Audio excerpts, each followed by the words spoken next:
Il était une fois un prince que ses parents auraient voulu voir marier et qui ne trouvait aucune jeune fille digne de lui. Une princesse avait décidé de voyager pour trouver un époux à son goût. Elle était partie avec force bagages et ses pages. Ils visitèrent villes et châteaux, traversèrent tout le pays, sans que la princesse pût trouver l'homme qu'elle cherchait. Un jour, des brigands les attaquèrent. Les voleurs dépouillèrent la princesse, mais lui laissèrent la vie. Affolée, la jeune fille se cacha dans la forêt. Déchirant ses habits aux branches et aux ronces, bientôt, elle se perdit. La pluie se mit à tomber. Trempée de la tête aux pieds, la princesse décida de trouver un endroit où passer la nuit. Elle aperçut un château et frappa à la porte. Les servantes la firent entrer et appelèrent leur maître, le roi et la reine du pays. Quand elle eut mis des vêtements secs, la princesse raconta son histoire. Mais le roi et la reine eurent du mal à la croire. Une princesse vraiment, une souillon en haillons, sans bijoux ni couronne, sans bagages et sans pages, se disait le roi. Et la reine chuchotait à son époux, elle ment. Des souverains n'auraient jamais laissé ainsi partir leur enfant. Le prince, lui, trouva la princesse tout à fait charmante. Jamais une jeune fille ne lui avait plu autant. C'était celle qu'il lui fallait.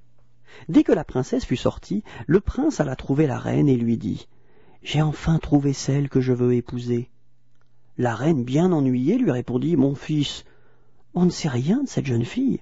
C'est peut-être une aventurière. » Comme le prince insistait, la reine ajouta « C'est bon.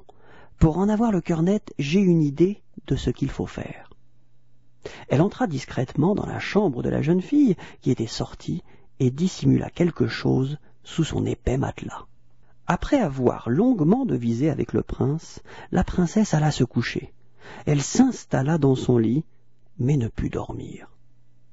Quelque chose dans son dos la gênait. Les femmes de chambre apportèrent un second matelas, puis un troisième.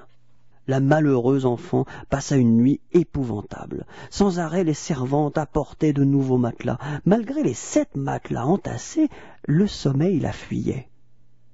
Elle avait la sensation affreuse que ses os allaient se briser en morceaux. Le lendemain matin, la princesse ne parut pas au petit déjeuner. Les servantes racontèrent ce qui s'était passé. La reine sourit. Suivie du roi et du prince, elle alla voir son invitée. La malheureuse, les yeux cernés, somnolait effondrée, près du lit dévasté. La reine mit la main sous le matelas et en sortit un petit pois. « Nous devions savoir qui vous étiez, dit-elle à la jeune fille.